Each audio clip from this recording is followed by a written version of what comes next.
मेरा नाम ज्योति है। आज मैं आपको अपनी कहानी सुनाने वाली हूँ। आज ही मेरी शादी अमर से हुई है। शादी एक अच्छे बड़े घर में हुई है।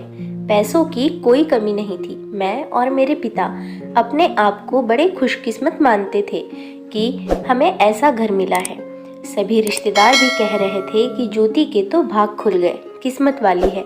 हम लोग उनके मुकाबले कुछ भी नहीं है। पिताजी के पुराने परिचित होने की वजह से मेरी शादी उस घर में हो गई। शादी के बाद में पहली बार उस घर में गई। घर में जाते ही मुझे पता चला कि वो लोग कितने बड़े हैं। घर बहुत बड़ा था। पहली बार था जब उनका घर मैंने देखा था। सब कुछ बहुत अच्छा था। सुहाग रात का समय आ गया, लेकिन उसके पहले मेरी सास और ननद मुझे अकेले में ले गई। मेरे समझ नहीं आया। मुझे लगा कुछ बात करना होगा। उनके चेहरे उतरे हुए और डरे हुए थे, जैसे कि कोई बात वो मुझसे करना चाहते हो। मैंने उन्हें पूछा, क्या हुआ? आप दोनों इतने डरे हुए क्यों हो? मेरी सास बोली, बेटा, हम तुम्हें कुछ बताना चाहते हैं, लेकिन तुम यह सुनकर हिम्मत रखना। साथ ही मेरी ननद भी बोली कि अब हम जो तुम्हें बताने वाले हैं वो बात हम तीनों के बीच ही रखना।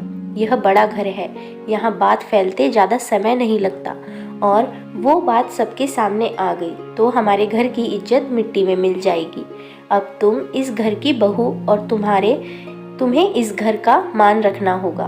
उनकी बातें सुनकर मैं सच में थोड़ा डर गई। मुझे समझ नहीं आ रहा था कि वो लोग क्या बोलना चाह रहे हैं। मैंने कहा, आप बताएं मुझे, बात क्या है? मेरी सास बोली, बहू, मेरा बेटा मर्द नहीं है। उनकी यह बात सुनकर मेरे होश उड़ गए। उन्होंने कहा कि मैं जानती हूँ कि तुम सोच रही होगी कि फिर हमने तुम्हें क्यों फंसाया, लेकिन हमारी भी मजबूरी है। हम यह बात ऐसे बता नहीं सकते थे, वरना सभी को पता चल जाएगी। मेरा बेटा रात में अक्सर बाथरूम में ही रहता है। पता नहीं वहाँ क्या करता। जब भी उसे पूछो तो यही कहता है कि उसका पेट खराब है। कमरे में जाने के पहले अपने पति के लिए यह बातें सुनकर मुझे समझ नहीं आ रहा था कि मैं क्या करूं। मेरी ननद कहती है कि तुम उससे बात करना, थोड़ा समय उसके साथ बिताओ, फिर उससे खुलकर बात करो। अगर कुछ हो सकता है तो हम जरूर करेंगे। हम तुम्हारे साथ हैं, तुम्हें अकेला नहीं छोड़ेंगे। सुहागरात वाली रात यह सब सुनकर मैं अपने कमरे में जा रही थी। मुझे अब डर लगने लगा था। मैं कमरे में यही सब सोच रही थी कि मेरे पति अमर कमरे में आए। कमरे का दरवाज़ा बंद किया और दरवाजे से ही पेट पर हाथ लगाते हुए आए। बिस्तर पर मेरी तरफ पीठ करके बैठे और बोले कि उनका पेट खराब है, और कुछ ही सेकंड में वो उठकर बाथरूम में चले गए। बिल्कुल वैसा ही हुआ जैसा कि मेरी सास ने मुझे कहा था। पेट खराब हो तो थोड़ी देर बाद वो बाथरूम से बाहर आ जाते, लेकिन वो करीब 1 घंटे तक बाथरूम में ही रहे। मैं बाहर चुपचाप अपने बिस्तर पर बैठी रही। उन्हें मैंने आवाज़ भी नहीं दी। बस यही सब सोचते सोचते मैं बिस्तर पर लेट गई।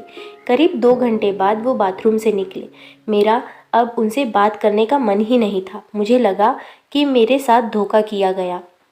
वो भी चुपचाप अपने बिस्तर की साइड पर जाकर सो गए। सुबह मैं अपने आप को खुशकिस्मत मान रही थी और रात होते होते अपनी किस्मत को कोसने लगी। सुबह मैं जल्दी उठी और बाथरूम में गई। बाथरूम में जैसे ही गई मेरे होश उड़ गए, क्योंकि बाथरूम में एक नई नाइटी थी, साथ ही मेकअप का सामान। यह सब क्या था? मुझे समझ नहीं आ रहा था। एक ऐसे इंसान से मेरी शादी क्यों करवा दी? सुबह मेरी सास और ननद ने मुझसे पूछा, क्या हुआ बेटी रात में? मैंने कहा, वही जो आपने बताया था। यह कहकर मैं रोने लगी।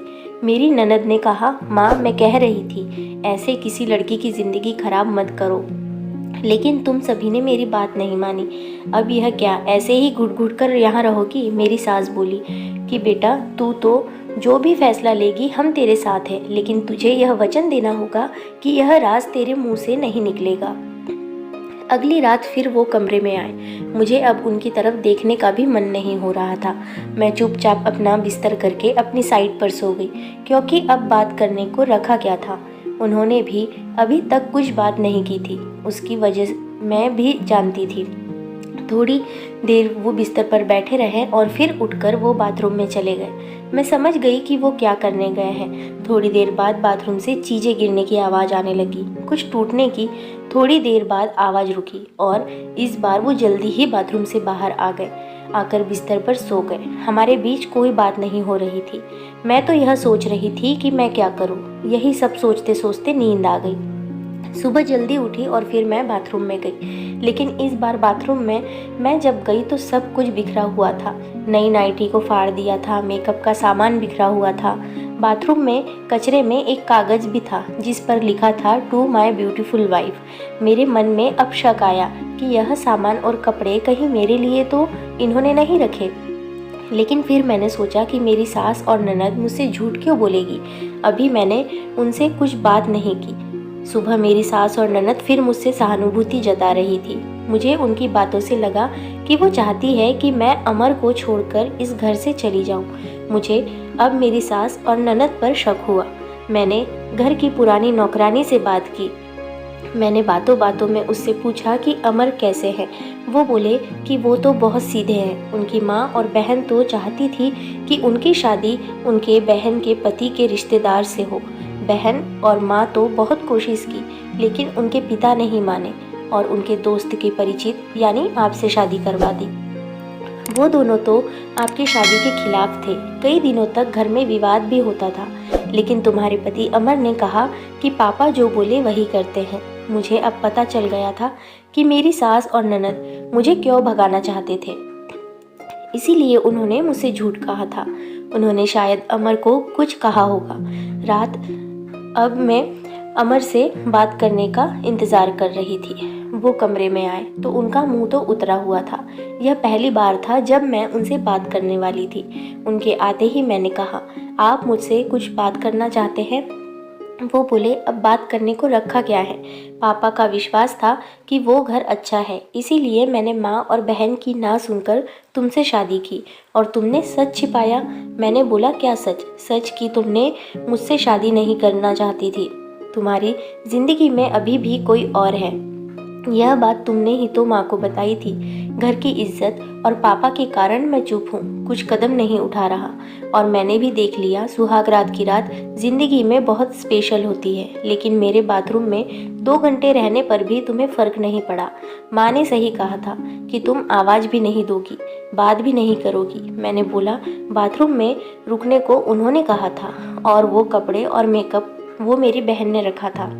कहा था पहली रात का गिफ्ट है तुम्हारे लिए, बाथरूम में रखा था। मैं उठकर उनके पास गई और उन्हें कहा, आपको पता है उन्होंने मुझे क्या कहा? फिर मैंने उन्हें सारी बात समझाई। कहा कि वो चाहते थे हम दोनों में गलतफहमी हो और हम अलग हो जाए ताकि वो जो चाहते हैं वो पूरा हो जाए।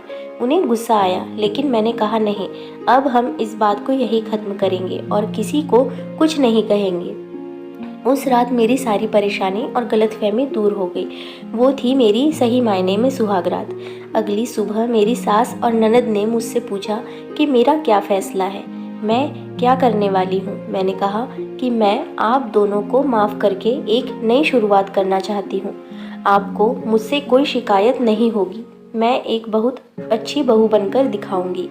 मेरे चेहरे पर मुस्कान देखकर उनके चेहरे उतर गए। ननद तो उसी दिन अपने घर चली गई, क्योंकि अब उन दोनों की हिम्मत ही नहीं थी ज्योति से नज़रें मिलाने की।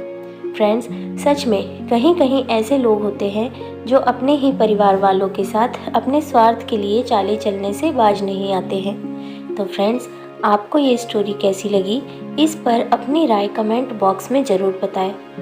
वीडियो को लाइक शेयर ज़रूर करें, क्योंकि आपके लिए मैं ऐसी ही अच्छी अच्छी कहानियाँ और सुविचार लेकर आते रहती हूँ। और चैनल सब्सक्राइब करके बेल आइकन दबाएं, जिससे आने वाले हर लेटेस्ट वीडियो की नोटिफिकेशन आप तक सबसे पहले पहुँचे।